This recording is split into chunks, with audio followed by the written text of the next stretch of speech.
Mecca Medina के शिवलिंग का रहस्य। इस्लाम धर्म में ऐसी मान्यता है कि मक्का मदीना मुसलमानों के लिए जन्नत का दरवाजा है, जिसे मसूल लेने के बाद एक मुसलमान के लिए जन्नत के रास्ते खुल जाते हैं। लेकिन मक्का मदीना के विषय पर कई सारी कहानियां सुनने को मिलती हैं और इन सभी कहानियों में मक्का मदीना में शिवलिंग की कहानी बहुत ही मशहूर है। मक्का मदीना से जुड़ी हुई ऐसी ही दो पौराणिक कहानियां हैं। इसमें से पहली है, मुस्लिमों का सबसे पवित्र धार्मिक स्थान मक्का मदीना अरब में स्थित है। प्रतिवर्ष पूरी दुनिया से लाखों की संख्या में मुस्लिम भाई बहन मक्का मदीना में अपने गुनाहों को क्षमा मांगने के लिए और जन्नत पाने की इच्छा से जाते हैं। जिस तरह हिंदू 4 धाम तीर्थ करने के लिए जाते हैं, ठीक उसी तरह मुस्लिम तीर्थ करने के लिए मक्का मदीना हज करने जाते हैं। मक्का में एक पवित्र काबा है, जिसका चक्कर लगाकर उसे चूमने पर हज की यात्रा पूरी मानी जाती है। मक्का पहुंचने के लिए हज यात्रियों को पहले मक्का की राजधानी जेद्दाह या यूं कहे कि वो बंदरगाह जहां से लोग मक्का में प्रवेश करते हैं, उसे पार करना होता है। जेद्दाह अंतर्राष्ट्रीय हवाई अड्डे का भी मुख्य स्थान माना जाता है। जेद्दाह से मक्का जाने तक के पूरे मार्ग में हर तरह की नियमावली और निर्देशों का उल्लेख रहता है। जेद्दाह में यह निर्देश पहले दिया जाता था कि काफिरों का मक्का में आना मना है। बता दें कि यहाँ काफिरा शब्द का प्रयोग नास्तिक लोगों को दर्शाने के लिए किया जाता था। हालांकि बाद में काफिरा शब्द की जगह नॉन मुस्लिम और गैर मुस्लिमों शब्द का उपयोग किया जाने लगा। जेद्दाह से मक्का जाने तक के रास्ते में जितने भी निर्देश दिए जाते हैं, वह अधिकतर अरबी भाषा में ही होते हैं। हिंदू इस क्षेत्र में ईसाई, यहूदी, पारसी, बौद्ध और जैन भी प्रवेश नहीं कर सकते हैं। मुसलमानों के सबसे बड़े तीर्थ स्थल मक्का मदीना में शिवलिंग होने की अफवाह सिर्फ आज से नहीं बल्कि कई साल पहले से सुनने में आ रही है। मक्का मदीना में शिवलिंग के होने की बात कई इतिहासकारों ने अपनी पुस्तकों में लिखी है।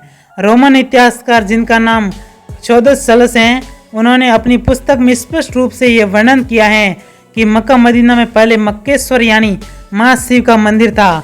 यह उस समय की बात है जब मुसलमान वहाँ इबादत नहीं करते थे।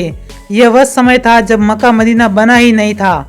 मक्का के बनने से पहले से ही वहाँ पर मक्केश्वर की आराधना होती आ रही है। ऐसा भी माना जाता है कि मक्का में 365 मूर्तियों की पूजा की जाती थी, लेकिन फिर बाद में मुसलमानों ने मूर्तियों को हटा दिया था।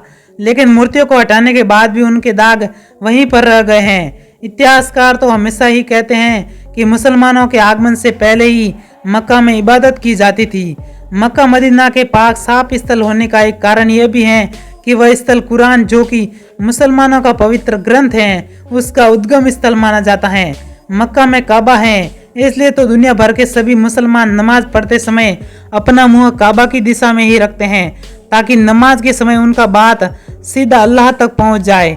कई प्राचीन कहानियों में इस बात का भी जिक्र मिलता है कि मक्का में बहुत बड़े काले रंग का शिवलिंग था, जिसकी लोग पूजा करते थे। ऐसा भी माना जाता है कि वह शिवलिंग आज भी खंडित अवस्था में मक्का में मौजूद है। शिवलिंग को एक क्यूब आकार बॉक्स बनाकर घेर दिया गया है, ताकि हिंदुओं को कभी भी इस बात की भनक ना पड़े और लोग इसी कर्मनुमा घर की इबादत करते रहे। और दूसरी पौराणिक कहानी इस प्रकार है। पौराणिक ग्रंथों में यह भी कहा जाता है कि लंका का राजा रावण, जो बहुत बड़ा शिव भक्त था, एक दिन एक बड़ा सा शिवलिंग लिए अपने उड़न खटोला में लंका जा रहा था। लेकिन वह शिवलिंग इतना भारी था कि उसने सोचा कि एक बार शिवलिंग को नीचे रखकर थोड़ा विश्राम कर लेता हूँ। फिर रावण ने शिवलिंग को जमीन पर रख दिया, लेकिन विश्राम करने के बाद रावण ने जब वापस शिवलिंग को उठाने की कोशिश की, तब शिवलिंग को उठा नहीं सका। वही स्थान जहाँ रावण ने शिवलिंग को रखा था, वह जगह मक्का ही था। कई पौराणिक ग्रंथों में यह भी कहा जाता है कि जिस स्थान पर आज मक्का है, वहाँ श्री कृष्ण ने कालायवन नामक राक्षस का विनाश किया था। मोहम्मद पैगंबर के आने से पहले शिवलिंग को लात कहा जाता था।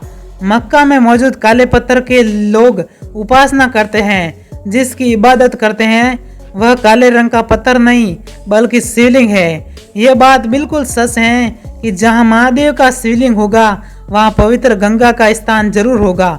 मक्का के काबा के पास स्थित पवित्र झरना बहता है, जिसके पवित्र जल को ग्रहण करके लोग धन्य हो जाते हैं। मुसलमान इस पवित्र झरने को आबे जमजम के नाम से पुकारते हैं।